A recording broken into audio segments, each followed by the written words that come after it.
नमस्ते। संगम टॉक्स की तरफ से मैं रुचि श्रीमाली आप सभी का आज की वार्ता में स्वागत करती हूँ।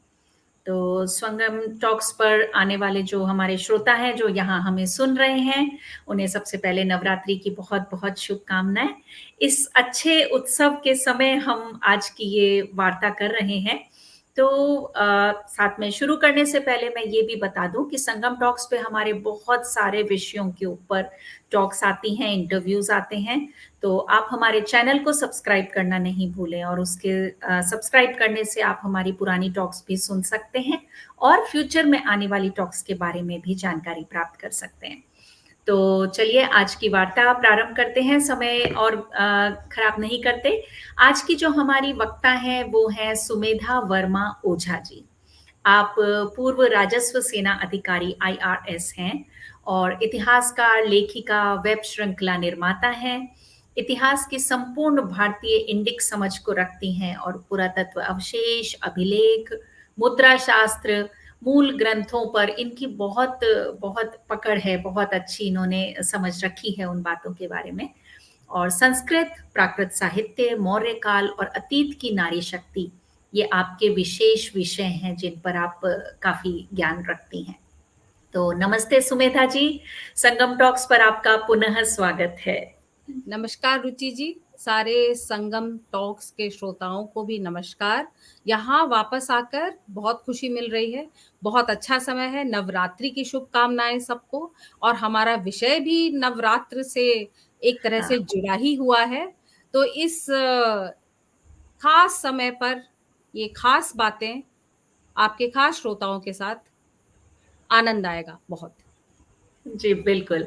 तो आज का हमारा जो विषय है, जैसा अभी सुमेधा जी ने बताया, आज का हमारा विषय है भारतीय चिंतन में महिला, मिथ्या या सत्य। तो क्या है भारतीय चिंतन में महिला का क्या स्थान है, क्या दिया जाता है? तो सुमेधा जी, मैं अगर भारतीय चिंतन, भारतीय जीवन दृष्टि के रूप में अगर मैं देखूं, तो हमारे शास्त्रों में जैसे जब भी कोई बात कही जाती है तो वो मनुष्य मात्र के लिए कही जाती है। तो उसमें ऐसा नहीं होता है कि ये महिला के लिए कही है, ये पुरुष के लिए की गई है। हमारे यहाँ तो मतलब आत्मा का कोई लिंग ही नहीं है। तो जब वो बताते हैं तो वो दोनों के लिए होता है और हमारे यहाँ पर तो शिव और शक्ति मिलाकर ही पूर्ण होते हैं, ऐसा माना जाता है ना? अर्धनारीश्वर की संकल्पना की गई है। बिल्कुल। और वैदिक काल में अगर हम देखें तो बहुत सी महिलाएं मिलती हैं, गार्गी, मैत्रेयी, विश्पला, लोपामुद्रा। तो ऐसे अनगिनत नाम मिलते हैं जो बहुत ऋषि मतलब बहुत बड़ी ज्ञाताएं हुई हैं, उनको काफी ज्ञान था, काफी उन्होंने पढ़ा है। तो उसके बाद आगे देखें तो धीरे-धीरे समाज में हमारे यहाँ पर एक कहते हैं कि भई भारत में तो समाज में महिलाओं के साथ बड़ा अन्याय होता है, वहाँ तो अनेकों कुरीतियाँ हैं समाज में। तो ये पतन कहाँ से आया? क्या हुआ कि एक तरफ हमारा इतना रिच एक स्त्रियों को लेके जो सोच थी और एक एकदम से ये पतन की तरफ आ गए। तो हम एक-एक कुरीति को विस्तार से समझेंगे, किंतु इन जनरल ये स्थिति ऐसी क्यों बनी, कैसे बनी? इसके बारे में कुछ बताइए। आपने बहुत सारी बातें एक साथ रखी हैं।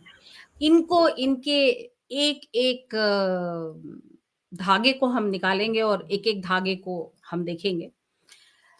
लेकिन अगर मैं बहुत ही छोटे में एक बात कहूँ, तो भारतीय चिंतन में नारी की जो जगह है, वो सारे विश्व में अकल्पनीय है और कहीं ऐसी इस तरह से स्त्री और पुरुष के संबंधों को, स्त्री की जगह को कहीं और ऐसा देखा नहीं गया है। आज हम समझते हैं कि भारतीय नारी की जगह बहुत ही निकृष्ट है। हम बिल्कुल ही उसको जो है उससे एकदम ही विपरीत समझते हैं। इस बात में वही शब्द है जो हमारे विषय में है, मिथ्या।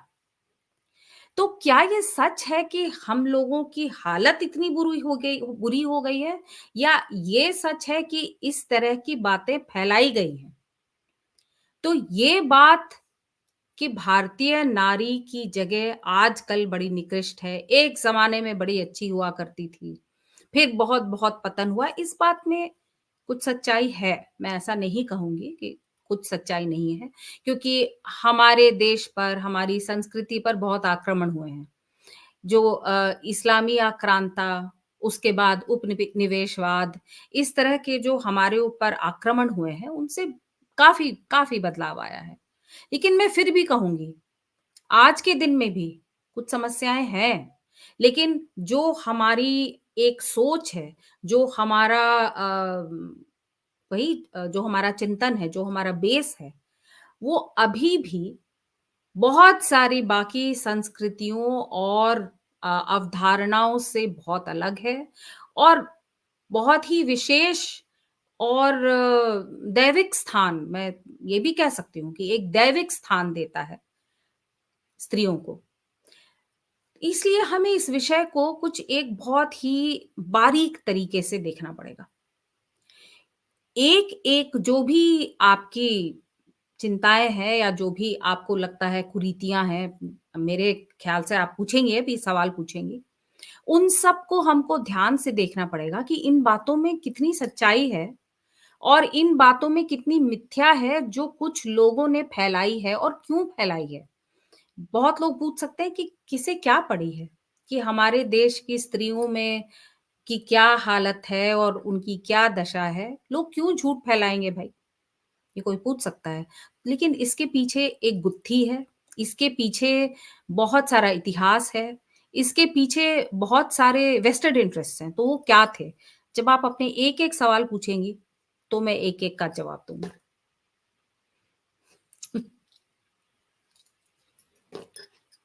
मैं आपको सुन नहीं पा रही हूँ रुचि जी। आई एम सॉरी, मैं ना हमेशा लाइव में ना अनम्यूट करना कई बार भूल जाती हूँ। तो सुमिता जी, हम एक-एक कुरीति को लेते हैं। तो हुँ, सबसे पहले एक ऐसी कुरीति जो मेरी सोच बताऊँ तो मुझे लगता है कि उसके मुझे बहुत मुश्किल से बहुत कम उदाहरण मिलते हैं, लेकिन उसको हाइलाइट बहुत किया जाता है, वो है सती प्रथा। हुँ, तो सती प्रथा को लेके हमेशा एक रही है कि वाक़ई में सती प्रथा इतनी थी कि उसे इस तरीके से समाज में बोला गया कि भारत में तो बहुत सती प्रथा होती थी। और क्योंकि बहुत सारे मैं जब पुराने ऐतिहासिक पढ़ती हूँ, तो जैसे अहिल्याबाई होलकर हुई, दुर्गावती हुई, ऐसे कई अनेकों नाम ऐसे आते हैं जो सती सेंधिया नहीं हुई। मालदेवी विधवा हाँ, थी, लेकिन सेंधिया बहुत सारे, अब मालदेवी को एकदम से बोल रही हूँ तो 100 नाम याद वर्ष नहीं आ रही, हाँ, लेकिन 100 जब वर्ष पढ़ने तक उन्होंने उनका जीवन 100 वर्ष तक था और उन्होंने 2, 3, 4 चोल महाराजाओं की का दिशा दर्शन किया। हाँ, तो इतने नाम आते हैं, तो अगर सती प्रथा थी तो ये सब सती क्यों नहीं हुई? तो सती प्रथा की सच्चाई क्या है? वहाँ से आप शुरू करिए। हाँ, बिल्कुल। क्योंकि आज के दिन में भी मैं जैसे देखिए एक पाश्चात्य देश में रहती हूँ, तो मेरी जभी भी बातें होती हैं, पश्चिम के देशों के लोगों के दिमाग में ये सती प्रथा बिल्कुल बैठ गई है। उनको हमें देखते ही भारतीय नारी को देखते ही सबसे पहले लगता है कि आप लोगों को बचाया, अंग्रेज़ों ने बचाया। नहीं तो आपके देश की जितनी नारियाँ हैं, आधे से ज़्यादा सती हो जाती, अपने आप को उन्होंने जला लिया होता। तो हम इससे आपने बहुत अच्छा आपने विषय चुना है शुरुआत के लिए। कहते हैं कि 19वीं सदी में अंग्रेज़ों ने इस प्रथा को बैन करवाया। इसके पहले जितनी भारतीय हिंदू नारियाँ थीं, उनके पतियों का अगर उनके पतियों की मृत्यु होती थी, तो वो उनके साथ चिता में आग में जलकर राख हो जाती थीं। इस सब के पीछे क्या है? इस सब के पीछे एक काफ़ी लंबी कहानी है। अगर मैं थोड़ा-सा इस पे अच्छे से बताऊँगी, थोड़ा-सा लंबा बिल्कुल, ही बिल्कुल बताऊँगी अच्छे से बताइए सुमित्रा जी। और कुछ आपको आंकड़े भी दूँगी कि ये हाँ जो जी। आपने कहा ना कि बहुत ही ज़्यादा सती के ऐसे इवेंट्स होते थे और नंबर्स हाँ, बहुत ज़्यादा थे, मैं बिल्कुल आपको मुझे लगता है सुमित्रा जी, बहुत फैक्ट्स के साथ हमें जाना चाहिए, क्योंकि कहीं कुछ मिलता नहीं है, लेकिन बात इतनी होती है। बातें फैली रहती हैं, सही हाँ, बात है। तो फिर जब अंग्रेज़ यहाँ आए, तो अंग्रेज़ शुरुआत में जब 16वीं, 17वीं, 18वीं सदी तक भी जब यहाँ आए तो उनको ये देश बहुत पसंद आया। उन्होंने बहुत सारी अच्छी चीज़ें सोची इस देश के बारे में, इसकी संस्कृति के बारे में और इसकी प्रशंसा की।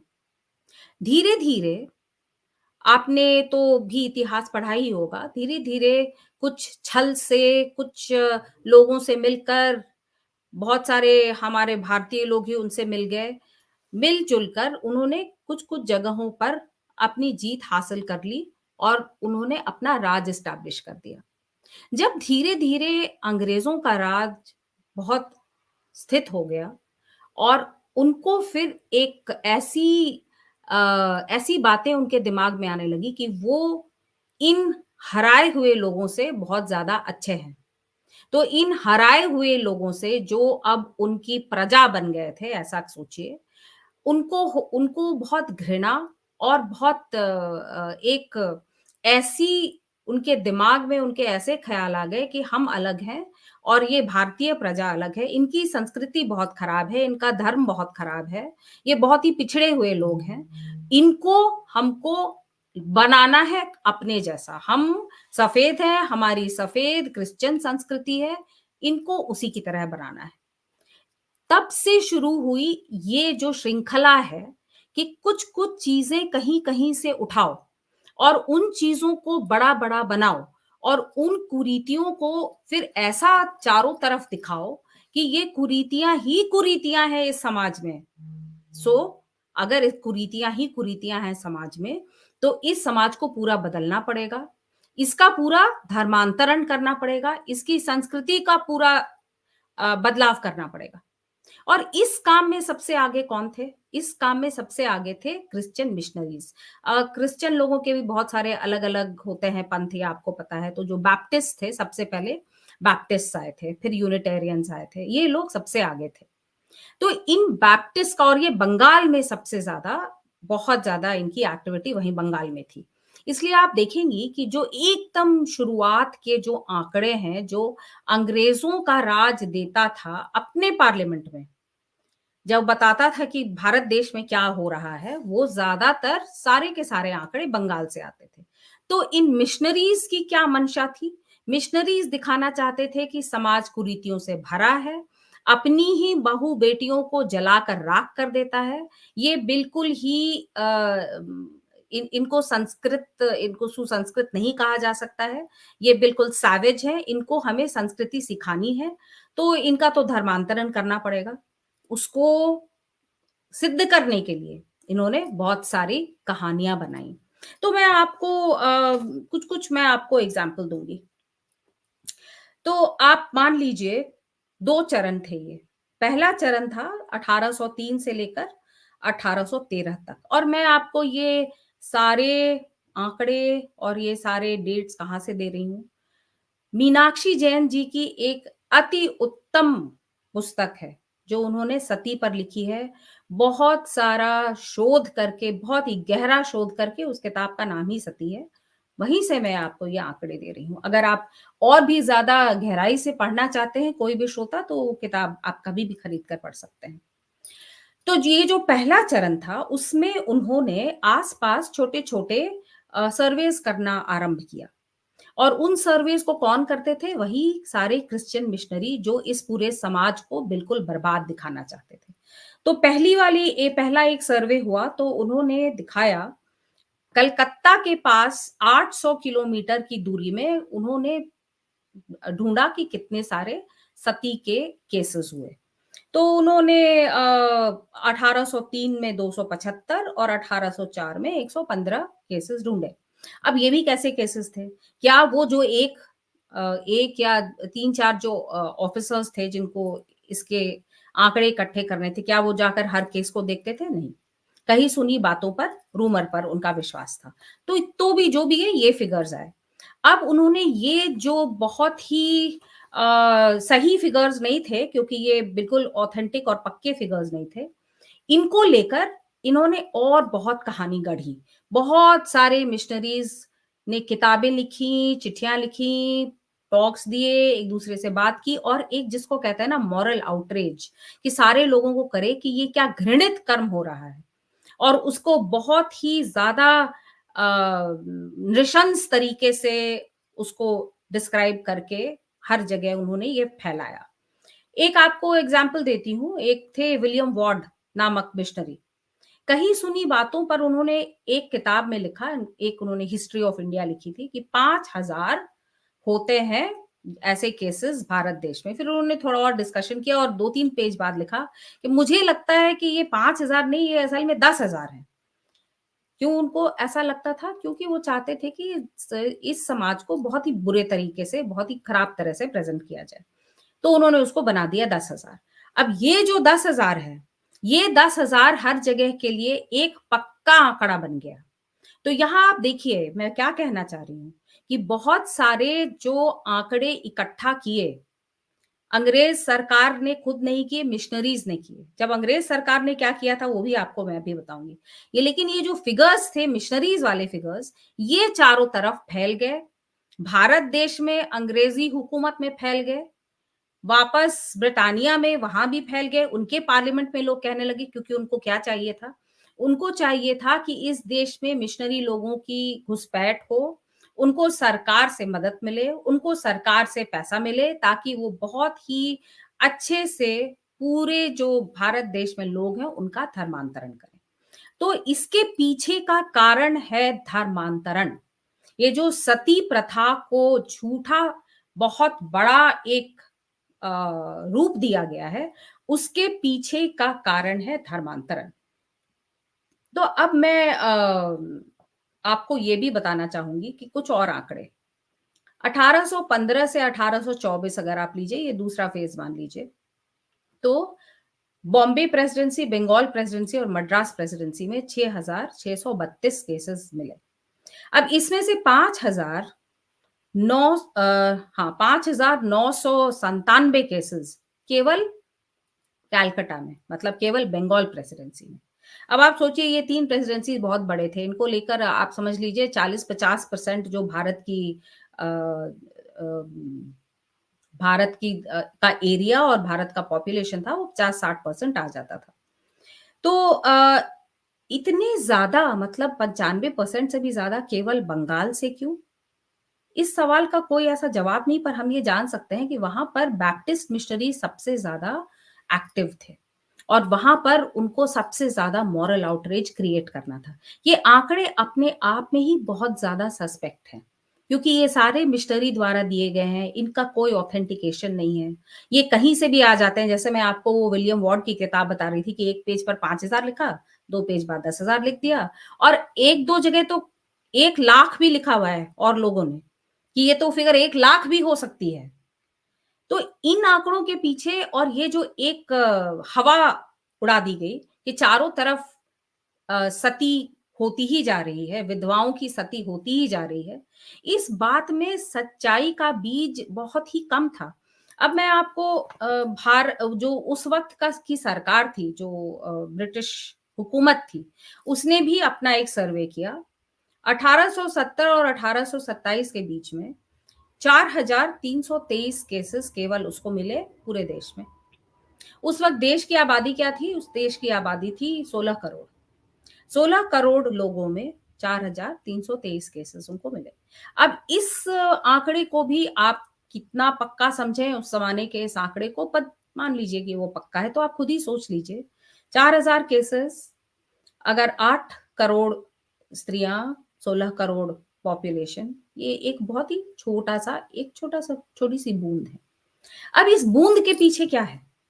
क्या इस बूँद के पीछे नृशंसता है? क्या इस बूँद के पीछे ये है कि अगर किसी के पति की मृत्यु हो गई हो, तो उस नारी की कोई जीवन ही नहीं है, उस नारी का कोई जीवन नहीं है, उस नारी को अपने आप को जला लेना चाहिए? या इसी तरह की क्या बहुत ही क्रूर और नृशंस ख़्याल है इसके पीछे? नहीं। सती जो है, वो एक आध्यात्मिक और धार्मिक प्रथा है। आपको पता है कि हम धर्म, अर्थ, काम और मोक्ष में हमारा विश्वास है भारत में और भारतीय परंपरा में, इंडिक परंपरा में। मोक्ष पाने के बहुत सारे तरीके हो सकते हैं, लोग अपने-अपने ढंग से मोक्ष पाते हैं। मोक्ष पाने का एक तरीका उस आध्यात्मिक और उस बहुत ही उच्च स्तर की धार्मिक स्त्री जो अपने आप को मोक्ष के करीब पाती थी, स्त्री धर्म पद्धति के उसके थ्रू सती करके वो अपने आप को मोक्ष की तरफ ले जाना चाहती थी। तो ये एक पर्सनल डिसीजन होता था। ये एक अपना धार्मिक, आध्यात्मिक, अपनी आत्मा की शांति, अपनी आत्मा के मोक्ष के लिए होता था। इसलिए आप देखेंगे कि हमारे देश में बहुत जगह सती सती स्त्रियों के मंदिर हैं, क्योंकि ये बहुत ही दैविक और आध्यात्मिक और धार्मिक स्त्रियाँ होती थीं। लोग इनकी आज भी पूजा करते हैं। क्योंकि इन्होंने अपने जीवन को मोक्ष की तरफ, अपनी आत्मा को मोक्ष की तरफ ले जाने के लिए सती किया। जो एक अंग्रेज ख़्याल था कि स्त्रियों को कुछ नहीं मानते हैं, इसलिए जब भी देखो आग में फेंक कर उनको जला देते हैं। ये बात नहीं थी। ये विशेष स्त्रियाँ थीं। ये इनका आध्यात्म और इनकी स्पिरिचुअलिटी बहुत ही ऊँचे स्तर की थी और इतने ऊँचे स्तर की थी कि वो मोक्ष के बारे में सोच सकती थी। हर इंसान, हर मनुष्य, हर स्त्री, पुरुष मोक्ष के बारे में इतना सोचने के लायक ही नहीं है। तो सती प्रथा वो प्रथा थी जो स्त्रियाँ मोक्ष के बारे में सोचती थीं। उन्होंने सती को अपनाकर मोक्ष के बारे में सोचा। तो मैं यहाँ 2-3 पॉइंट्स आपको बता रही थी। पहला ये कि इसको बहुत ज़्यादा बड़ा बनाया गया, मैंने आपको बताया आंकड़े किस तरह से बड़े किए गए। बड़ा बनाया गया और इस प्रथा का रुख ही बदल दिया गया। जो एक आध्यात्मिक स्पिरिचुअल आत्मा के लिए जो प्रथा थी, उसको एक नृशंस हत्या बना दिया।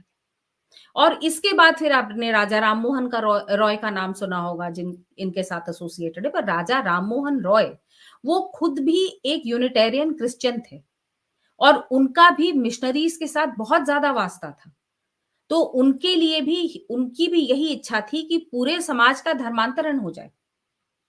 तो इस कारण से राजा राममोहन रॉय ने इसके लिए बहुत मेहनत की। आप देखिए राजा राममोहन रॉय को ब्रिस्टल यूके में एक क्रिश्चियन बरियल दिया गया है। तो वो उन्होंने अपने आप को क्रिश्चियन बना लिया और वो चाहते थे कि समाज को भी क्रिश्चियन बना दिया जाए। इसलिए उन्होंने इसी श्रृंखला को आगे ले जाते हुए, आंकड़ों को बड़ा करते हुए, झूठ फैलाते हुए, सती प्रथा को मिसरिप्रेजेंट करते हुए, यही सारी चीज़ें आई हैं। लेकिन मुझे कभी-कभी बड़ा दुःख होता है रुचि जी, क्योंकि इस तरह के जो आइडियाज़ हैं ना, ये इतनी गहरी छाप छोड़ गए हैं, भारतीय लोगों के ही मन में कि मुझे समझ नहीं आता है कि ये छाप कैसे हटेगी। इसलिए मैं इतने ज़्यादा आपको डिटेल में आंकड़े और कैसे उनको बढ़ाया गया, इसीलिए मैं बता रही हूँ। सही बात है, ये इतने डीप रूटेड जा चुके हैं ना कि अब हमारे मन में है कि नहीं सती प्रथा होती थी। जी, और आज जब आप आंकड़े बता रहे हैं और जिस तरीके से कभी 5,000 तो कभी 10,000 तो कभी कभी 1 1 लाख लाख, कोई हाँ, बेस ही नहीं है। कोई बेस ही नहीं। हाँ, और जो एक्चुअली मान लीजिए कि वो सही बेस था, वो भी बहुत नहीं कह सकते, वो 4,000 और इतना तो सती प्रथा है, हमारे ट्रेडिशन में है, लेकिन उसका अर्थ क्या है? उस प्रथा का की जगह क्या है? एक आध्यात्मिक प्रथा को आपने नृशंस हत्या बना दिया। और फिर उसी का इस्तेमाल करके आप ये कहते हैं कि आप तो बहुत ही बार्बारिक हैं, आप तो बहुत ही पिछड़े हुए हैं, बिल्कुल पैशाची हैं, तो आपको तो बदलना ही पड़ेगा। तो वही मतांतरण इसके पीछे मेन उनका जो पर्पस था कि आप हुँ, हीन भावना महसूस करेंगे तो आप यहाँ से निकलेंगे। निकलेंगे। तो बिल्कुल, बिल्कुल, वो बिल्कुल। सोच थी। हुँ। बिल्कुल, और बहुत बहुत सारे बढ़िया था। अपने ही भारतीय लोगों ने बड़ी मदद की ना इसमें बहुत सारे। हाँ, आखिर राजा राममोहन रॉय ने इतनी मेहनत की, वो तो भारतीय ही थे ना। उनको भी यही चाहिए था कि धर्मांतरण, मतांतरण हो। तो ये सब लेकिन रुचि जी मैं और आप इस इस कर्म में लगे हुए हैं। हम लोगों के सामने इन बातों को रखेंगे। एक दिन सच्चाई मानेंगे। बिल्कुल, हाँ, मतलब ये विषय निकल के अब आने लगे हैं सुरेखा जी, तो हाँ, अपनी भी रिसर्च करें, लाइक जाएँ ढूँढे फैक्ट्स ढूँढें और सर्च करें, जैसे आपने इतने फैक्ट्स बताए, तो बाकी लोग भी उस पर सर्च करें, देखें, जिज्ञासा है तो जानने का प्रयास करें कि सच्चाई क्या थी। और तो एक सती के बारे में एक बात और थी ना कि दहशत भरी एकदम सनसनीखेज़ कहानियाँ बनती थी, कि किस तरह से रोती, कलपती, चिल्लाती छोटी-छोटी लड़कियों को जला दिया जाता था। और ये कहानियाँ हमारे ही देश में नहीं, आप अगर अंग्रेज़ी की किताबें पढ़ेंगी ना उस ज़माने की, तो भारत के बारे में जो भी बाहर वाले लोग लिख रहे थे, पक्का आपको 1 या 2 सती वाली कहानियाँ ज़रूर मिलेंगी। एक एम.एम. के नाम की लेखिका हैं। उनकी किताबें जो वो ब्रिटिश एम्पायर के ऊपर लिखती थी, वो बहुत ही ज़्यादा पॉपुलर हैं, उनके बहुत सारे टीवी सीरियल्स बने हैं, बहुत सारे फ़िल्म्स बने हैं। तो उनका भी उनकी जो सबसे पॉपुलर किताब है, उसके आखिरी सीन में सती और जो हीरो है वो बड़ा अच्छा हीरो है, हीरोइन की बहन की सती हो रही है, तो हीरोइन को बड़ा दुःख होता है, तो वो कहती कि वो जैसे ही आग में बैठे तुम गोली मार दो उसे। तो उसने उसको गोली मार दी। उसने इतना महान काम किया कि वो बिल्कुल टॉर्चर होकर ना जलकर राख हो। तो ये जो पॉपुलर किताबें हैं ना, इन किताबों में भी जो पॉपुलर इमेजिनेशन है, उसमें भी ये बहुत ही ज़्यादा ये धारणा फैल गई है और वही है ये नृशंस, सनसनीखेज़, बिल्कुल ही निकृष्ट, ऐसी एक प्रथा बन गई है, जहाँ की ये एक बहुत ही ऊँचे स्तर की थी। मतलब हम जो ऐसे एक नॉर्मल लोग हैं, हम इतनी स्पिरिचुअल चीज़ों को समझ भी नहीं सकते हैं। तो वो क्या थी और उसे क्या बना क्या दिया गया करके। सत्य और मिथ्या। हाँ, हाँ, बिल्कुल, बिल्कुल। चलिए इसी तरीके से दूसरी कुरीति पे आते हैं। दूसरी जो एक एक्चुअली कुरीति वो रही भी थी, कारण क्या थे आपसे जानना चाहूँगी, तथ्यों के साथ जानना चाहूँगी, बाल विवाह। तो बाल विवाह होते थे, आज तक होते हैं, छोटी-छोटी कन्याओं का विवाह कर दिया जाता है, बहुत कम उम्र में कर दिया जाता है, पुराने ज़माने से होता था, वैदिक काल में भी बाल विवाह होते थे। ऐसी ना जाने कितनी बातें सुनने को आती हैं। तो बाल विवाह का सत्य क्या है, सुमेधा जी? रुचि जी बाल विवाह वैदिक काल में तो नहीं होता।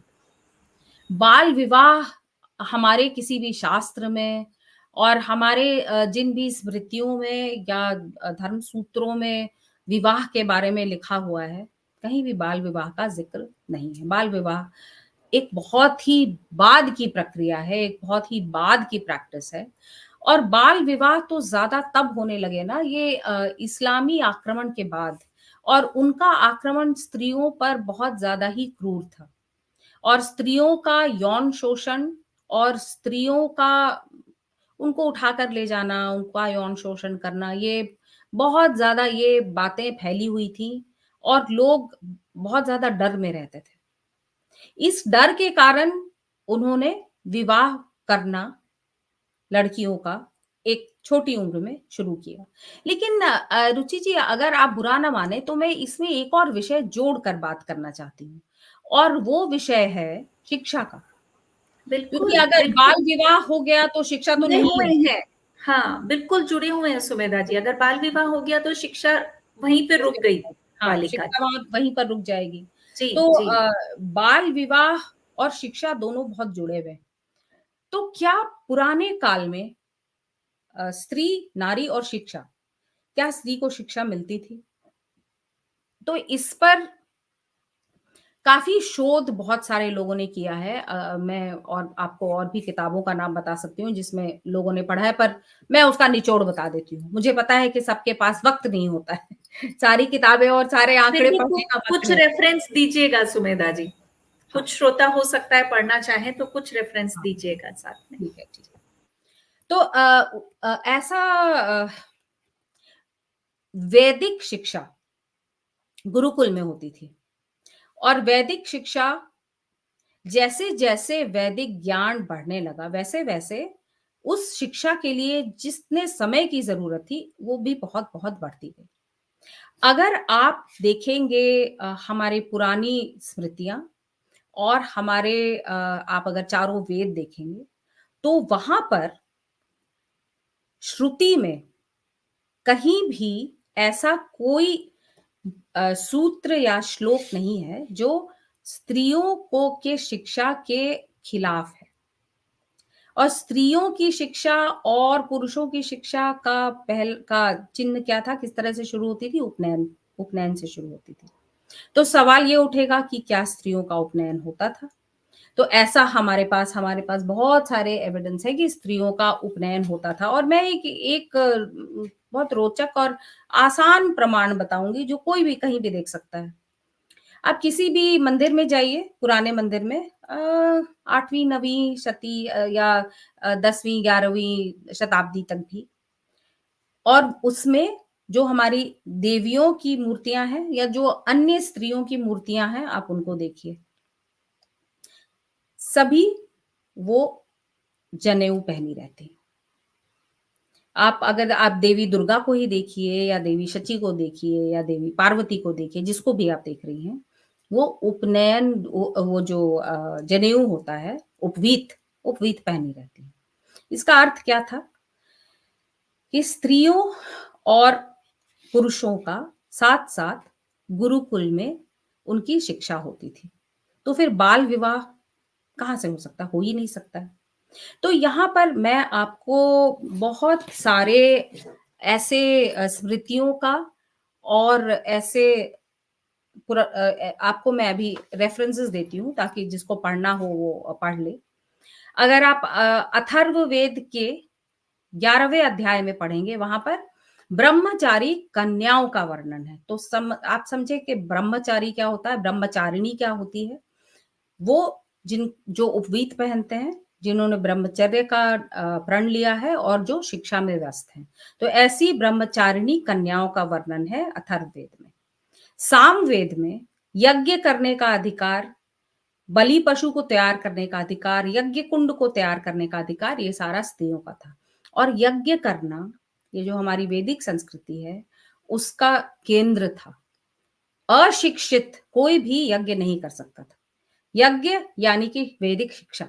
तो ये अगर सामवेद में जो सामगान का अधिकार, चावल, यज्ञ कुंड, बलि पशु को तैयार करने का अधिकार था, वो स्त्रियों को था, यानी कि उनकी शिक्षा होती थी।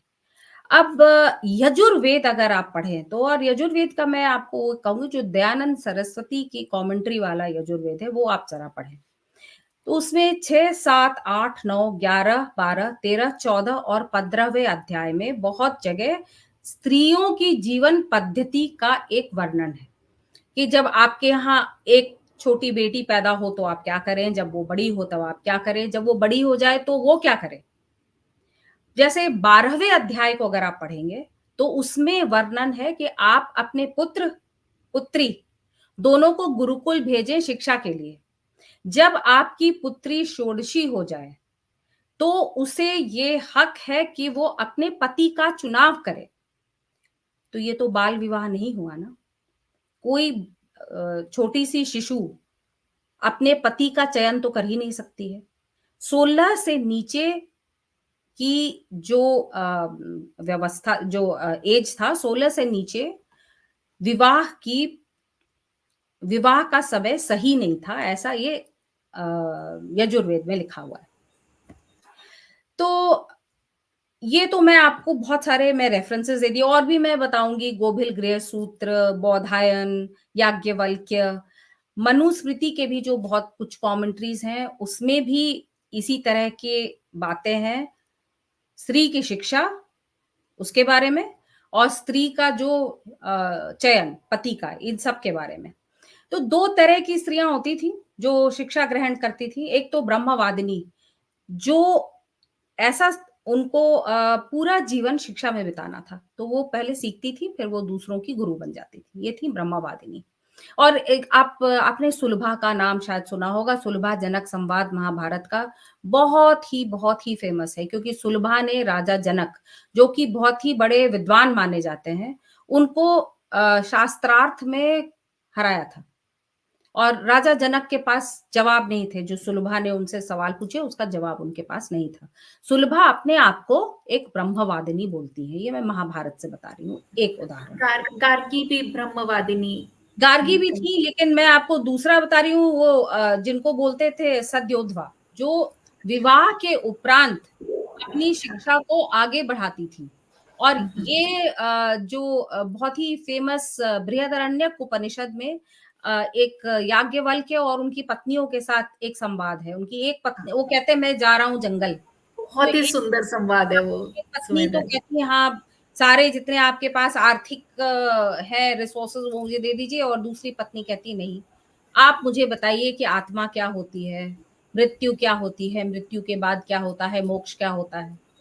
तो आप समझ लीजिए कि उनकी पत्नी भी कितनी बड़ी विद्वान थी। और फिर हमने उनका उनका तो लोपामुद्रा का तो नाम सुना ही हुआ है, अगस्त्य और लोपामुद्रा। तो बाल विवाह नहीं होता था, इसके लिए मैं एक और प्रमाण आपको देना चाहती हूँ, और ये प्रमाण है हमारी सारी इतिहास और पुराण में जो स्त्री पात्र हैं और जो देवियाँ हैं, क्या वो अपने बचपन में विवाह करती हैं? आप अम्बा, अम्बालिका को देखिए, उनमें से कोई भी बच्ची तो थी नहीं, वो तो दे वर ग्रोन अप गर्ल्स। वो षोडशी थी या षोडशी से भी ज़्यादा थी। वो नव युवती जिनकी तैयारी पूरी थी विवाह करने के लिए, ऐसी वो ऐसी ऐसी ऐसी पात्र थी। या अगर आप ले लीजिए श्री राम और देवी सीता, ना ही उनका विवाह बचपन में हुआ था। तो मैं सावित्री का की कहानी भी आपने सुनी होगी, सावित्री और सत्यवान की।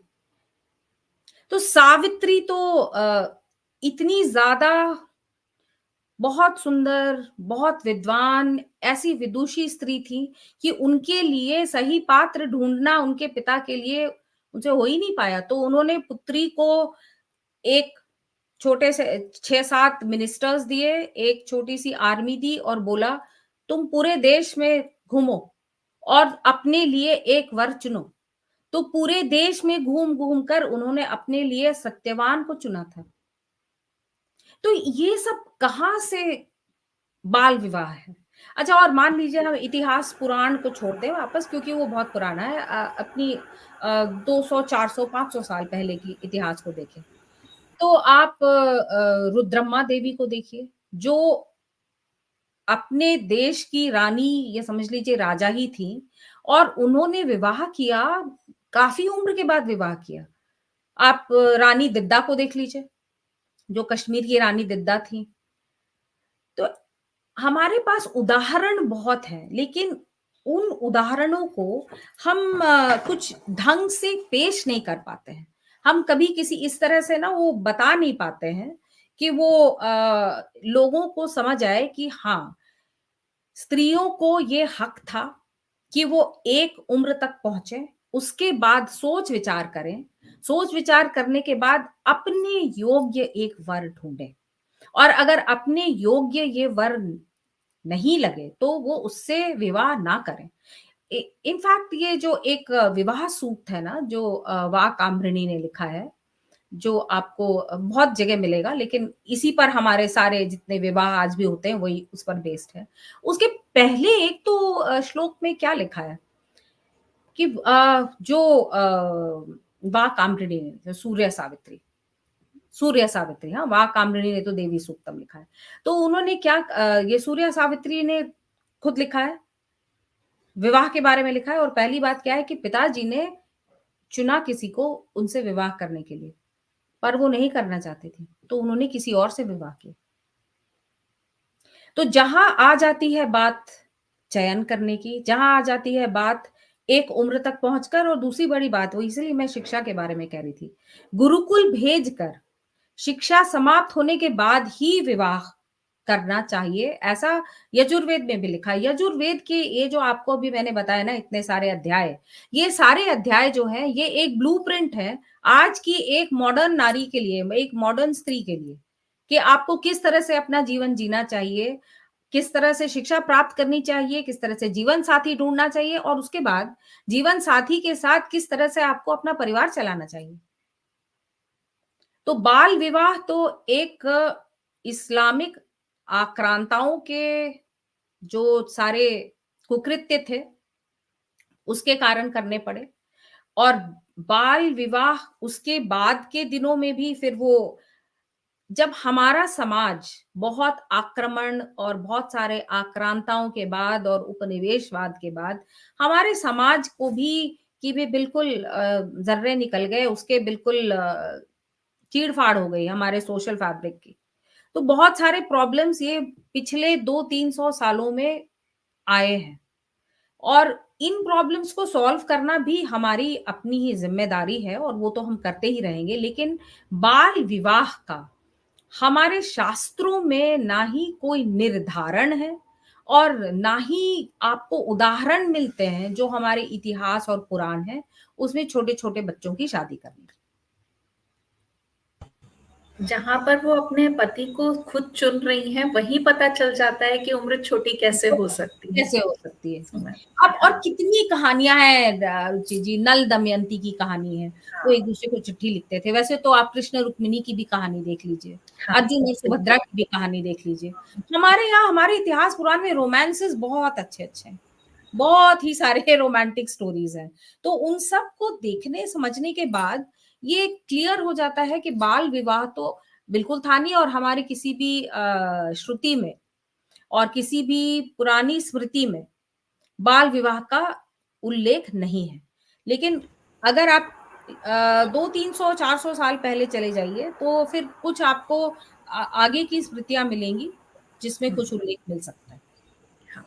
और जिन कारणों से जैसे बाल विवाह प्रारंभ हुआ, जी। शुरू हुआ, लेकिन ऐसा क्या कारण रहा सुमेधा जी कि स्वतंत्रता के इतने वर्षों बाद भी अभी भी आप गाँव में जाएँ, तो कुछ केसेस बाल विवाह के मिल जाते हैं। हम उन सबको वापस छोड़ के आगे क्यों नहीं बढ़ पाए? क्या उसका क्या कारण रुचि था? जी, इस पर मैं काफ़ी सोचती हूँ क्योंकि मेरे पति एक उत्तर प्रदेश के एक गाँव से ही आते हैं, तो मेरा नाता रिश्ता उस गाँव से है। मैं वहाँ जाती हूँ, तो मैं लोगों को देखती हूँ और वहाँ जो आस-पास रहते हैं, वो भी अपने बच्चों का विवाह छोटी उम्र में करते हैं। तो मैं समझ नहीं पाती हूँ कि ये क्यों इतना गलत है। आपके श्रोता और शायद आपको भी लगे कि बाल विवाह तो बहुत ही गलत बात है। लेकिन अगर अ, जो इकोनॉमिक सर्कमस्टेंसेस हैं और जो सोशल सर्कमस्टेंसेस हैं, उसमें एक परिपेक्ष होता है जिसमें लोग करते हैं। अगर आइडियल सर्कमस्टेंसेस हो, तो हम सब बहुत आइडियल हो सकते हैं। लेकिन हर जगह आइडियल सर्कमस्टेंसेस नहीं होते हैं। हमारे यहाँ समाज में तरह-तरह के प्रॉब्लम्स तो हैं ही और गरीबी भी तो बहुत है। गरीबी भी बहुत है, इनसिक्योरिटी भी बहुत है। तो मुझे ऐसा लगता है कि ये उस परिपेक्ष में वो लोग अपने लिए इसको सही पाते हैं और हमको ये सब अगर आगे बढ़ना है तो परिपेक्ष बदलना होगा। समाज को बदलना होगा, गरीबी को हटानी पड़ेगी।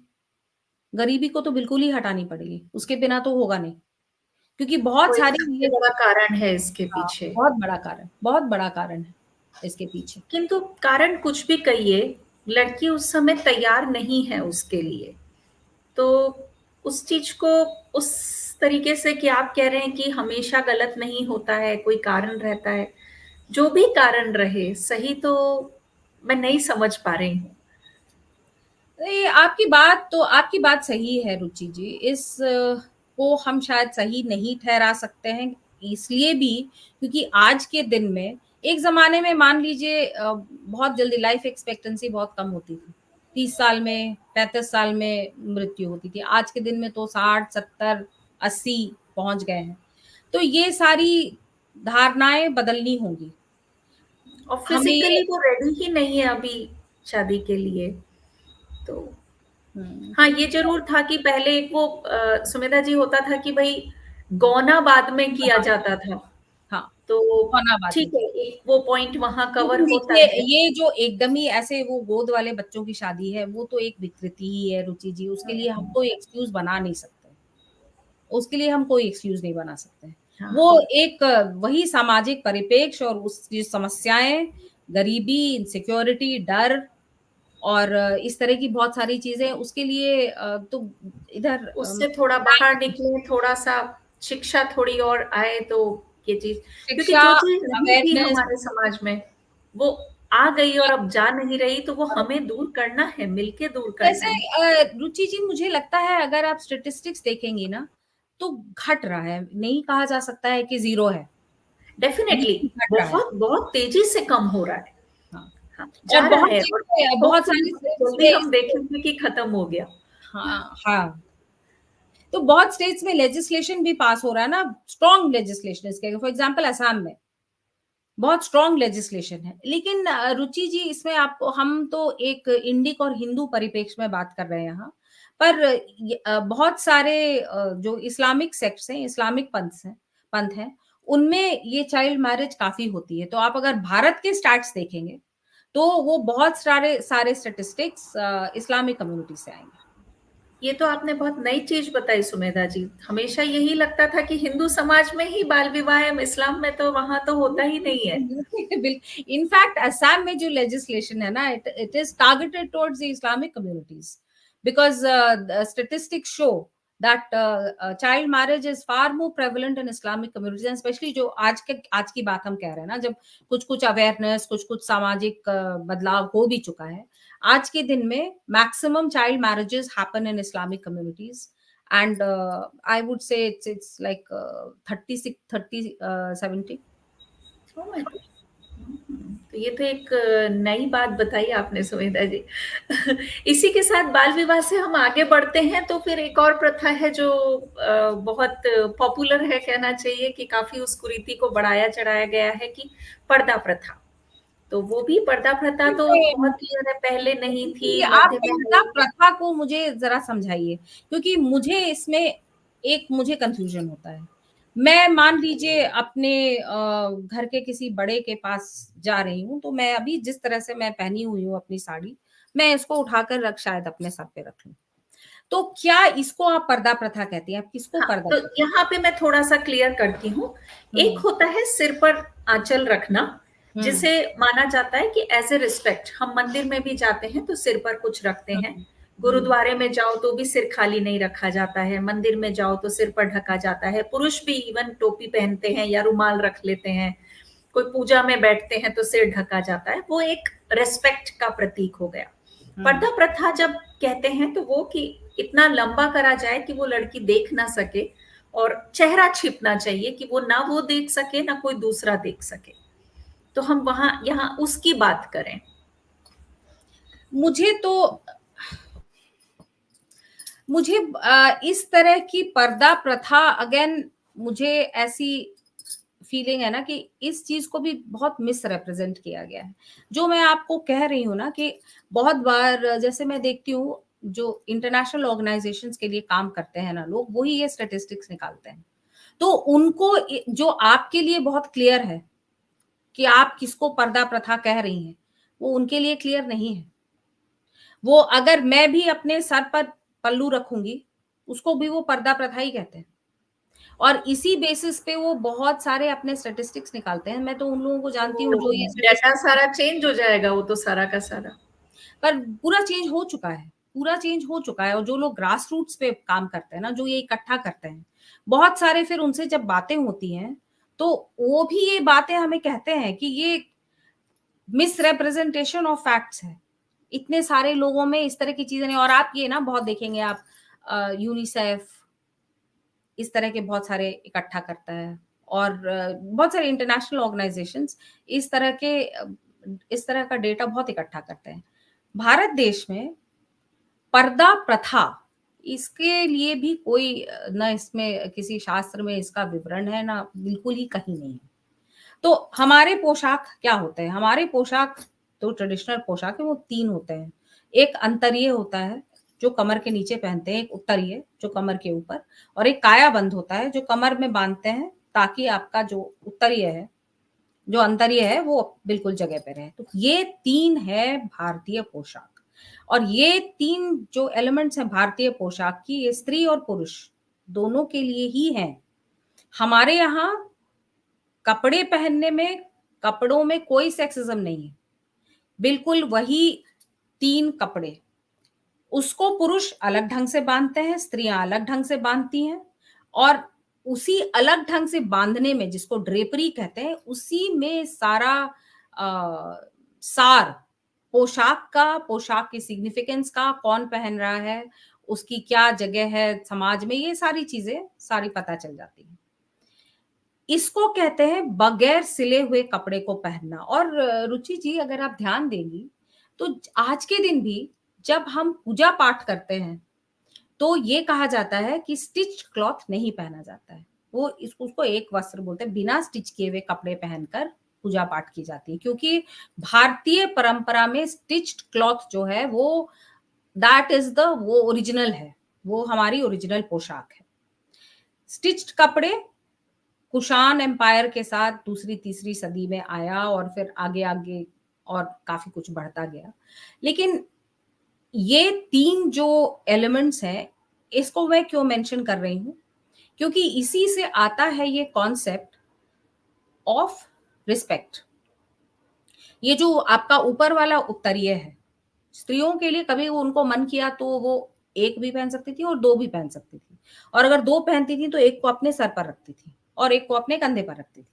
और पुरुष भी ऐसे ही पोशाक पहनते थे, वो उस जो उत्तरीय है उसको वो अपने कंधे पे रख सकते थे, दो रख सकते थे, तीन रख सकते थे, आपको जितनी इच्छा हो तो आप जिस तरह से चाहे आप ओढ़ सकते हैं इन कपड़ों के टुकड़ों को। पर्दा प्रथा इसलिए मैं कहूंगी कि नहीं थी क्योंकि कॉन्सेप्ट था रिस्पेक्ट का। अगर मैं अपने किसी हम उम्र से के साथ हूं तो मैं अपने उत्तरीय को कंधे पे रखी हूँ। अगर मैं किसी ऐसे के साथ हूं जिसको मुझे इज्जत दिखानी है तो मैं अपने सर पे रख लेती हूँ। इसलिए ये ना ही आपको ये किसी भी शास्त्र में इसका निरूपण मिलेगा, न श्रुति में न स्मृति में। और आप अगर फिर मैं मानती हूँ कि हमारी जो पुरानी शिल्प कला है, जो हमारी मूर्तियां हैं, वो उस समय की समाज की एक परिकल्पना है, एक परिदृश्य है। तो आप फिर मैं कहूंगी कि आप कहीं भी जाकर मूर्तियों को देखिए, क्या आपको उन मूर्तियों में पर्दा नजर आता है? नहीं नजर आता है। और रही बात जो हम इधर थोड़े 200, 300, 400, 500, 600 साल पहले देखना हमने ये सब शुरू किया है, ये फिर वही इस्लामिक आक्रांताओं के जो आक्रमण ने हमारे समाज को तोड़ा है, हमारे समाज में डर भरा है, ये उन सब का नतीजा है। फिर स्त्रियों को अलग रखने, हमारे यहाँ स्त्री और पुरुष को अलग रखने की कोई परंपरा नहीं थी, लेकिन ये स्त्री और पुरुष को अलग रखना ही पड़ा क्योंकि आक्रांताओं की नजर स्त्रियों पर बहुत ही ज्यादा वो प्रेडेटर की दृष्टि थी। आपने वो रानी पद्मावती की कहानी सुनी होगी, उसमें अलाउद्दीन खिलजी ने क्या किया, उसे देखा और फिर उसके बाद क्या हश्र किया सबका, उसके पूरे राज्य का, पद्मावती का क्या हश्र किया। ये जो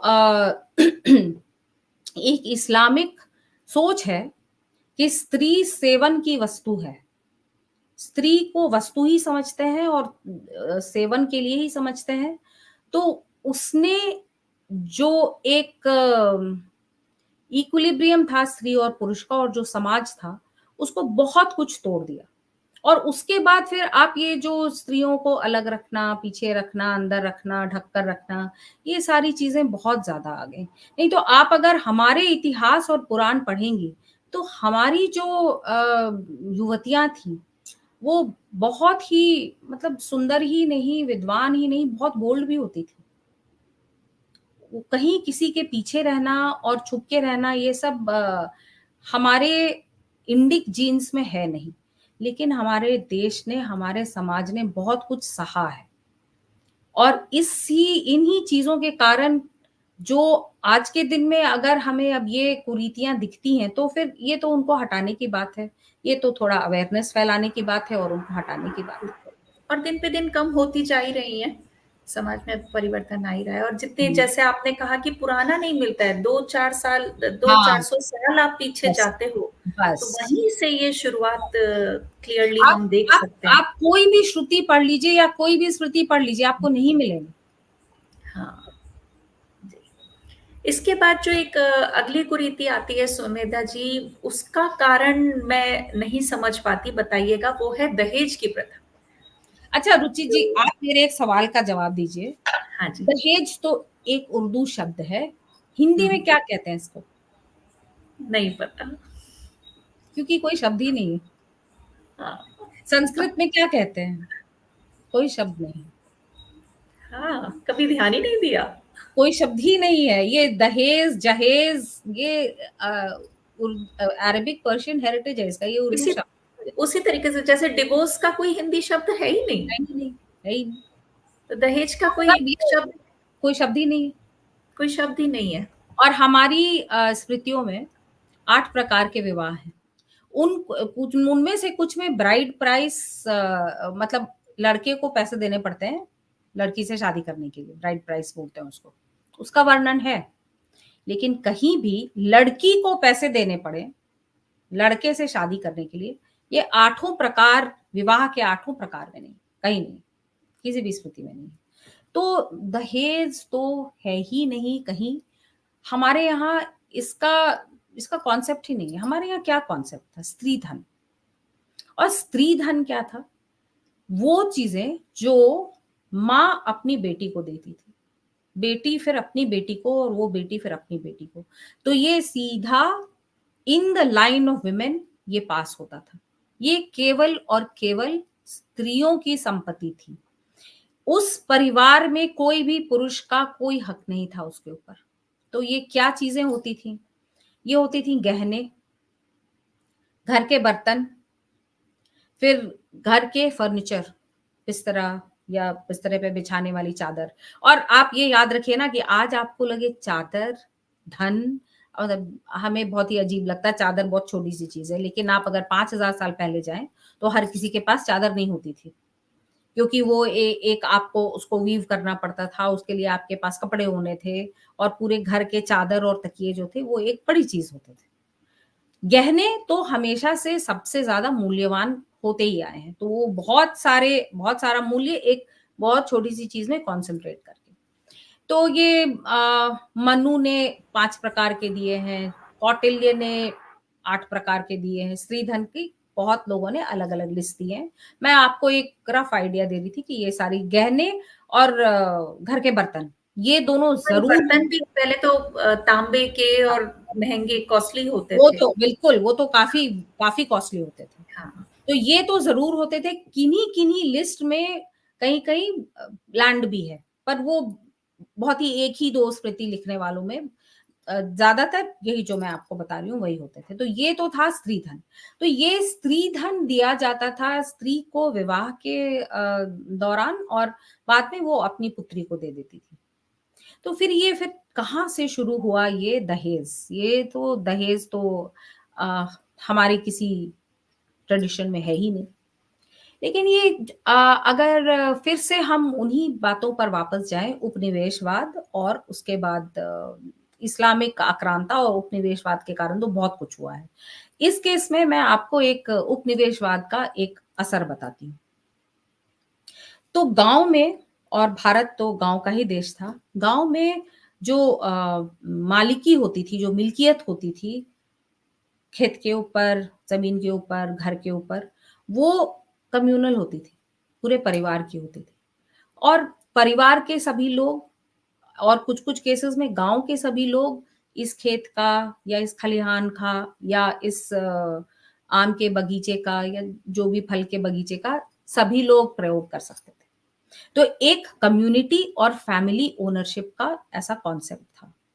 बाद में जब अंग्रेज आए तो उन्होंने अपना रेवेन्यू सिस्टम बदला। उनको बहुत सारा टैक्स निकालना था, लैंड रेवेन्यू, एग्रीकल्चरल टैक्स निकालना था। तो उनको ये कम्युनल ओनरशिप तो पसंद नहीं आई, क्योंकि फिर वो किससे टैक्स लेते? तो उन्होंने बहुत सारे रेवेन्यू एक्ट्स पास किए इन द 19th सेंचुरी।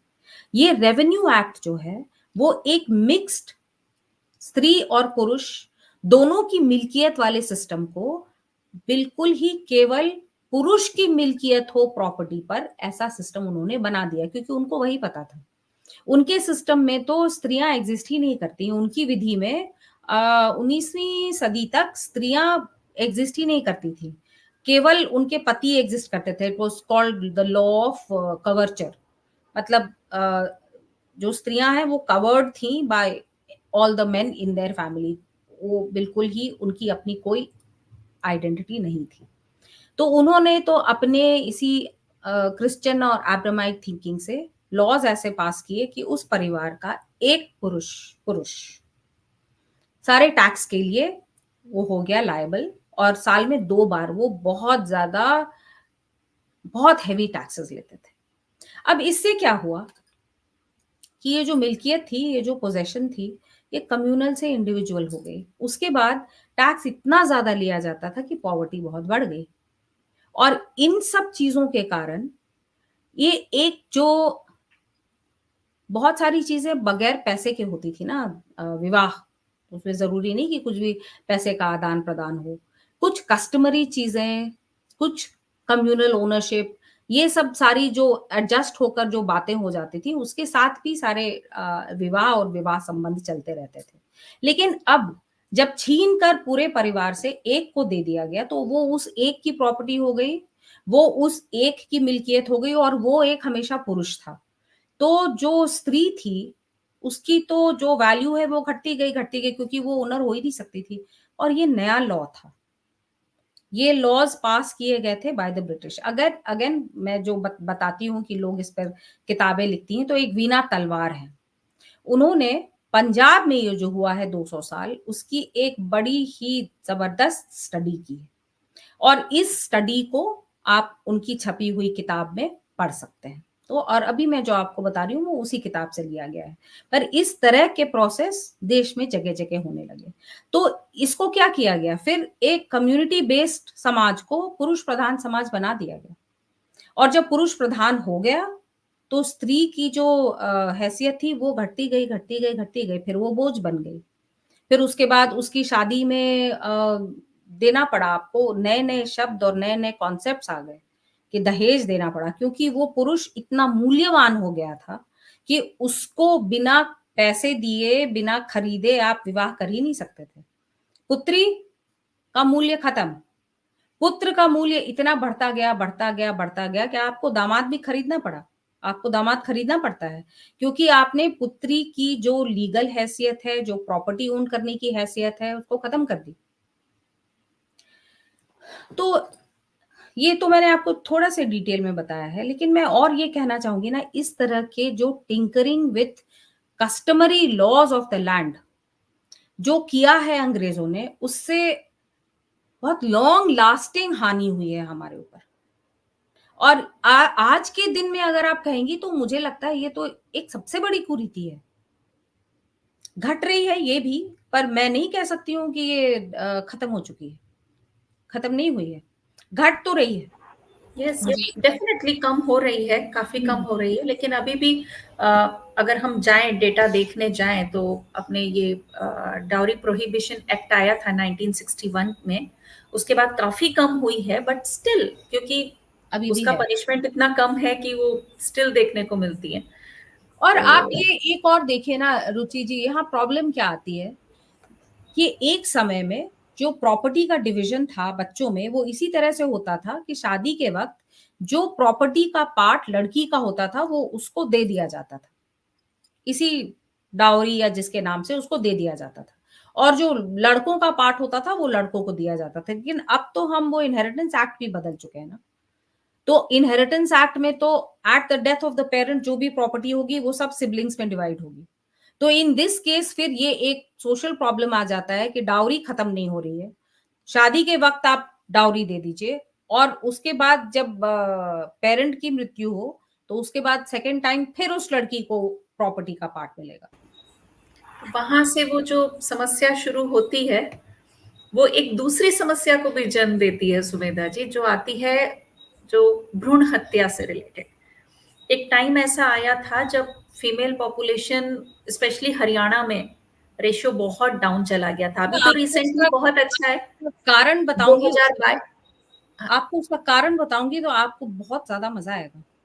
ये हरियाणा में ही क्यों है, इतना ज़्यादा? हाँ, और हरियाणा का ही डेटा सबसे ज़्यादा आता है। अभी तो ख़ैर 2022 का आप ओवरऑल डेटा देखें तो 1000 पर 1020 महिलाएँ हैं, तो लेटेस्ट जो डेटा है। लेकिन जब कम हुआ था तब रेफ़रेंस हरियाणा का ही आता था और 1000 पे 890 तक मैंने देखा गिर गए हुआ थे। है जो डे हुँ।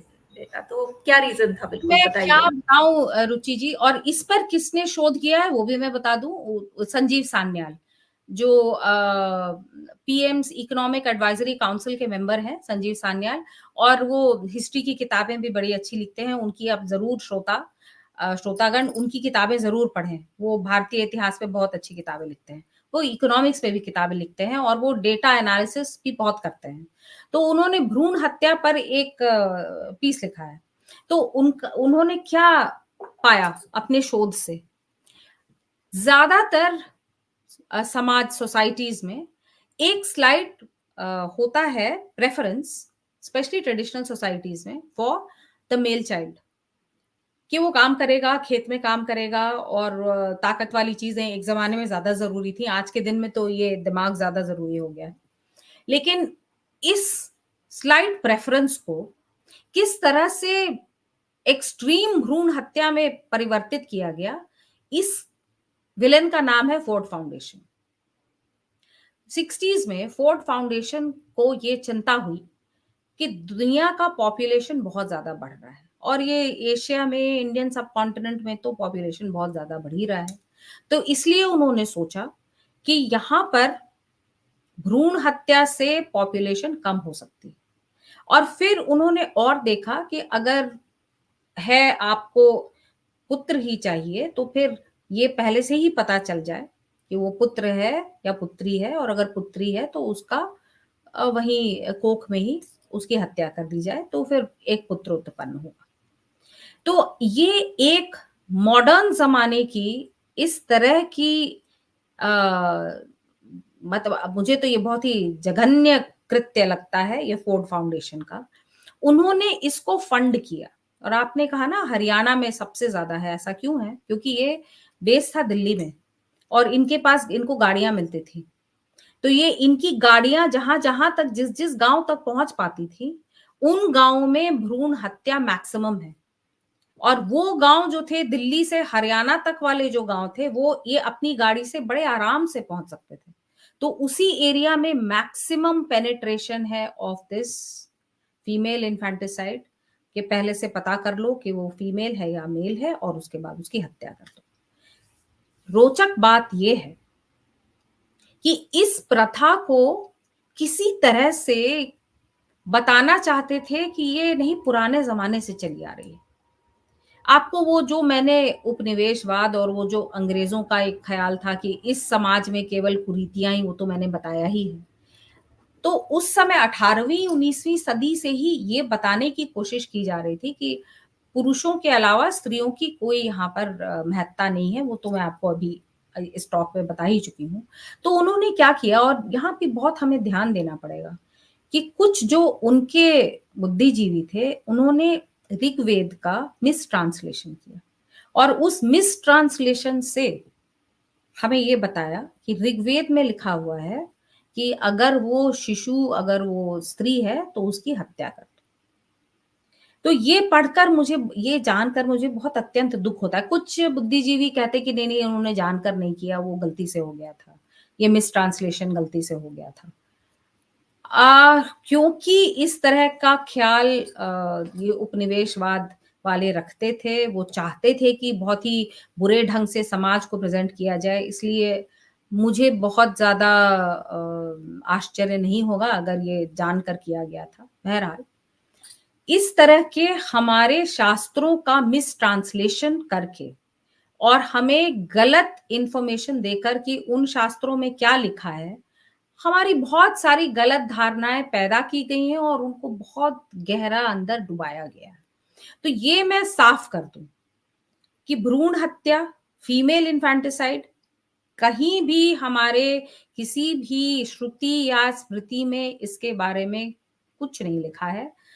इनफैक्ट हमेशा एक शिशु, मतलब एक छोटी लड़की को लक्ष्मी की तरह वेलकम किया गया है घर में। जी, वही तो घुमा फिरा के बात वहीं पर आती है कि उस काल में बहुत ये इमेज को बदला गया है कि क्या है हमारे समाज की, वो आया है। बहुत ज्यादा बदला गया है। अगला बिंदु मैं वही पूछना चाह रही थी जो आप बोल चुकी हैं कि किस तरीके से कि यहाँ पर पेट्रियार्की है, पितृसत्तात्मक है, पुरुष प्रधान देश है, वो आपने बताया ही है। किंतु उसमें वही कि कैसे ये मतलब शुरू हुआ वो आपने बताया, बट क्या हमारी सोच क्या थी, भारतीय सोच क्या थी, क्या रही, उसके बारे में बताइए। तो पितृ रुचि जी मैं सबसे तो ज़्यादा तो सीधे उसी पे कमेंट आते हैं कि भैया वो तो पुरुष प्रधान समाज है, वहाँ पे तो वही रहता है। रुचि जी मैंने आपको पहले भी बताया है कि इस पर मैं बहुत गहन चिंतन और शोध करती रहती हूँ। तो मैंने अपने शोध से जो अभी मैं जिस निष्कर्ष पर पहुँची हूँ, तो उसके 2-3 ऐसे ये वो एक श्रृंखला है। मैं अगर ऋग्वेद से आरंभ करूँ, तो ऋग्वेद में 10वें मंडल में एक देवी सूक्तम है। उस देवी सूक्तम को की रचना करने वाली है वाक्आम्भृणी। तो वो आम्भृण ऋषि की पुत्री। तो पहले तो आप देख लीजिए कि ये एक ऋषिका थी। तो बहुत सारी चीज़ें इसी से खत्म हो जाती है ना कि वो शिक्षा नहीं मिलती थी, वैदिक अधिकार नहीं था। ये सारी चीज़ें तो पहले ही खत्म हो जाती हैं, जैसे ही आप एक वाक्आम्भृणी का शब्द नाम आपको बहुत कुछ समझा देता है हाँ, यहाँ पर। तो इन्होंने देवी सूक्तम लिखा। अब बहुत सारे जो हमारे वेस्टर्न इंटेलेक्चुअल्स देवी सूक्तम को पढ़ते हैं, तो उसको वो समझते हैं कि वो सिर्फ़ वाक के लिए है, यानी कि सरस्वती देवी के लिए है, यानी कि स्पीच। लेकिन ये उससे भी ज़्यादा एक बहुत ही गूढ़ और बहुत ही कॉम्प्रिहेंसिव सूक्त है, जिसमें लिखने उसको कंपोज़ करने वाली भी वाक्आम्भृणी है और उसका सब्जेक्ट भी वाक्आम्भृणी है, यानी कि देवता। ऋग्वेद में इसी प्रकार होता है, एक कंपोज़र होता है और जो सब्जेक्ट होता है उसको देवता बोलते हैं। और उसमें लिखा क्या हुआ है? उसमें लिखा ये हुआ है कि वाक्आम्भृणी अपने आप को इस पूरे विश्व, इस पूरे कॉस्मोस का कारण समझती, देखती और मानती है। वही है इस पूरे क्रिएशन, पूरी सृष्टि का कारण वही है। तो हम अद्वैत वेदांत तो बहुत जानते हैं और हम आदि शंकराचार्य का अद्वैत वेदांत जानते हैं। लेकिन ये एक उस समय मैं तो ऋग्वेद की बात कर रही हूँ और अद्वैत वेदांत तो बहुत बाद में आया। लेकिन मैं आपको ये कहना चाह रही हूँ कि उसके जो सीड्स हैं, कि पूरी सृष्टि एक है और वो सृष्टि बनाने वाला, वो सृष्टि में जो बने हुए हैं, उन सब में कोई डिफरेंस नहीं है। ये बात वाक्आम्भृणी ने देवी सूक्तम में लिखी है और ये पूरी सृष्टि को स्त्री रूप में इन्होंने कल्पना की है। पूरी दृष्टि स्त्री रूप है। हर कुछ को वो कहती मैं ही शिव हूँ, मैं ही रुद्र हूँ, मैं ही योद्धा के धनुष का तीर मैं ही हूँ। जो चारों तरफ सागर है, आकाश है, पंच तत्व मैं ही हूँ। राजा मैं ही हूँ, वेल्थ, प्रॉस्पेरिटी मैं ही हूँ। वो हर कुछ का कारण खुद को ही मानती है। तो इससे क्या समझ आता है? स्त्री सृष्टि का कारण रूप है। स्त्री सृष्टि के ही रूप में, इमेज में बना हुआ सृष्टि के का जो इमेज और रूप है वो स्त्री का है। यानी कि हम जितनी भी चीज़ें जानते हैं और समझते हैं, सबके जड़ में एक स्त्री का एक फीमेल प्रिंसिपल जो है, वो ही है। ये देवी सूक्तम से हमें ये समझ आता है। तो देवी सूक्तम एक कोई तो बड़ा एब्स्ट्रैक्ट है। ये बहुत ही एक मेटाफिज़िकल लेवल पर है। थोड़ा-सा हम और आगे जाएँगे तो एक श्री सूक्तम है। ये देवी सूक्तम था और एक श्री सूक्तम है। श्री सूक्तम वो ऋग्वेद की वो खिलानी में है, भाष्कल शाखा की। खिलानी वो हैं, जिनका हमें जो लिखने वाले हैं, जो कंपोज़ करने वाले हैं, उनका नाम गायब है। समझ लीजिए ये मिसेलेनियस हैं, जिनका हमें पता नहीं है कि कौन थे कंपोज़र एटसेट्रा, एटसेट्रा। तो ये हमें पता नहीं कि किसने इसको कंपोज़ किया है। लेकिन स्त्री सूक्तम में इन्हीं सारे आइडियाज़ की सृष्टि स्त्रीमय है, इसी को और थोड़े ज़्यादा ही विषय के रूप में प्रस्तुत करते हैं कि मैं ही युद्ध में जीत दिलाती हूँ, मैं ही आपको हर तरह की गृहस्थी में आपके जितने रिचेज़ हैं, आपको परिवार सर्वेंट्स, एनिमल्स, एलिफेंट्स। तो अभी क्या होता है इस श्री सूक्तम में स्त्री जो है वो सारे कॉन्क्रीट चीज़ों को देने वाली हो जाती है। हर कुछ वो आपको जितनी भी चीज़ें आप इस विश्व में चाह सकते हैं, उन सबको देने वाली और अपनी दया देने वाली, आपको महफूज रखने वाली, वो सब सभी श्री हैं। और मेरा ये मानना है कि उसके बाद जो हमारी शाक्त पूजा है, उसमें जितने रूप देवी के दिखते हैं, नवरात्रि में जितने रूप देवी के दिखते हैं, ये सारे उसी श्री सूक्तम से निकल के आते हैं। और उसके बाद दुर्गा सप्तशती तो लोगों ने पढ़ी ही होगी, और उसमें देवी का क्या स्वरूप है और देवी का और नारी का क्या रूप है, वो भी काफ़ी अपने आप में वो बिल्कुल ही उछल कर सामने आ जाता है जैसे ही आप पढ़ेंगे। और उसमें उसमें ताकत और शक्ति है। उसमें देवी युद्ध करती हैं, जितने सारे ईवल हैं उसके साथ खुद युद्ध करती हैं, मुष्टि युद्ध भी करती हैं। इन सब को बताने का मेरा कारण क्या है? क्या तात्पर्य है इन चीज़ों का?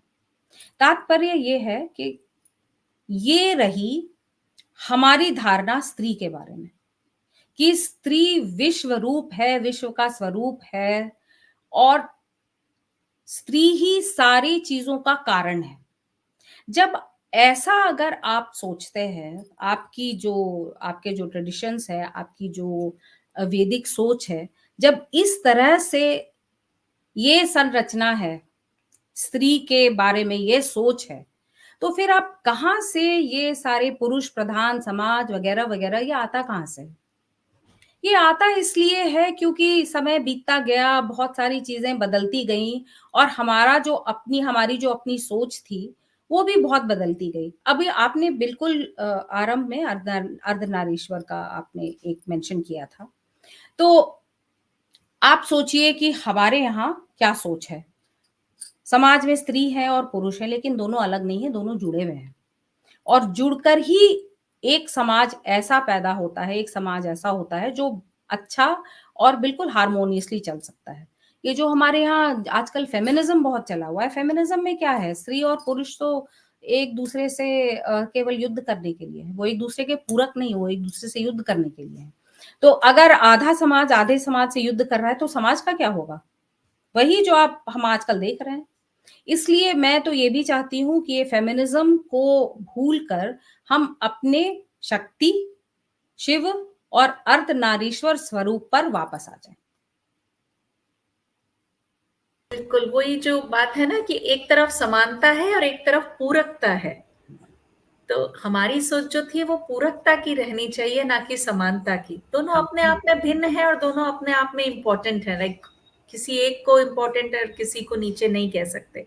हुँ। यहाँ पे विवेकानंद जी का कोट ध्यान आता है सुमेधा जी। विवेकानंद जी कहते थे कि राष्ट्र एक गरुड़ है और स्त्री पुरुष उस राष्ट्र के 2 पंख हैं। तो हाँ, दोनों सशक्त बहुत सुंदर, होंगे तो ही वो बहुत ऊँचाइयों पे उड़ पाएगा। बहुत सुंदर। कितना सही है। तो हाँ, ये बहुत सुंदर। हमारी सोच वो है। बिल्कुल, बहुत ही अच्छा सुमेधा जी, एक-एक कुरीति के बारे में आपने जो विस्तार में बताया, बहुत सारी नई चीज़ें पता चली जो बिल्कुल मालूम नहीं थी, तो बहुत अच्छा आज लगा। मैं आपने रुचि जी काफ़ी समय दिया, तो मैंने बड़े ही आराम से और जितना मैं चाहती थी बताना, नहीं तो हमेशा कुछ ऐसा होता है ना कि समय की कमी होती है, और हाँ। आज आपने काफ़ी समय दिया। आज मैंने बड़े आराम से जितने बिंदु मुझे रखने थे, वो सारे मैंने रखे, तो बहुत ये धन्यवाद। बिंदु सब कवर होने चाहिए थे, तो छोड़ना नहीं था। और लकीली चैट बॉक्स में कमेंट्स जो आ रहे थे वो मैं देख रही थी, तो मोर और लेस आप वो कवर करते जा रहे थे जो वहाँ पूछे जा रहे हैं। तो चलिए, हमारे ये सारे, अच्छा है। मेरे ख्याल से श्रोताओं को अच्छा ही लगा होगा, क्योंकि हर विषय जो है वो कवर होता चला गया है। ओह! अंत चलिए, में कुछ आपका कंक्लूडिंग रिमार्क हो इस विषय को लेके तो वो दीजिए सुमेधा जी मैं कुछ। तो जो मैं हमेशा यही कहना चाहती हूँ ना, कि हमको अपने अंदर देखना चाहिए और अपने ट्रेडिशंस में वापस देखना चाहिए। और अगर हमारी कुछ श्रोता ऐसे नवयुवतियाँ हैं, जिनको मैं बहुत नवयुवतियों से मिलती हूँ, जिनको बहुत सारी परेशानियाँ हैं आज के समाज से। उनकी परेशानियों को मैं समझती हूँ, और उन परेशानियों को हमें उन समस्याओं को सुलझाना है। लेकिन वो सुलझाने का हम तरीका क्या ढूँढें? क्योंकि मैं और आप और जो भी श्रोता है, उनको भी पता है कि हमारे पास समस्याएँ बहुत हैं। स्त्री को लेकर भी बहुत समस्याएँ हैं, कोई हम बहुत आइडियल समाज में नहीं रह रहे हैं। लेकिन मेरा केवल एक कहना है कि इन समस्याओं को जब हम सुलझाने निकलें, तो हम अपने शिव शक्ति अर्धनारीश्वर स्वरूप से इनको सुलझाएँ, ना कि वो कॉन्फ्लिक्ट स्त्री वर्सेस पुरुष उस तरह से ना सुलझाएँ। और ये हम हमेशा याद रखें कि स्त्री स्वरूप की जो कल्पना वैदिक और इंडिक अ, थॉट में है, वो जैसा मैंने कहा वो अकल्पनीय है। कहीं और इसके जैसा कुछ है नहीं। तो हमें अपनी इस निधि को वापस लाकर, चमकाकर और अपने पास सुरक्षित रखना होगा और फिर इसका प्रयोग भी करना होगा। बिल्कुल, बहुत सुंदर सुमेधा जी, बहुत-बहुत धन्यवाद इतने अच्छे से ये सारी चीज़ें हमारे श्रोताओं को बताने के लिए। बहुत तो धन्यवाद। नवरात्रि के समय हमने ये किया, ये एक उसमें कुछ एक आनंद ही अलग है। जी, बिल्कुल, बिल्कुल, बहुत सही समय चुना है हमने इस विषय को लेने के लिए। चलिए, आज की वार्ता यहीं समाप्त करते हैं। धन्यवाद सुमेधा जी और सभी बहुत-बहुत श्रोताओं को भी धन्यवाद। धन्यवाद जिन्होंने ये टॉक हमारी सुनी। नमस्कार। नमस्ते।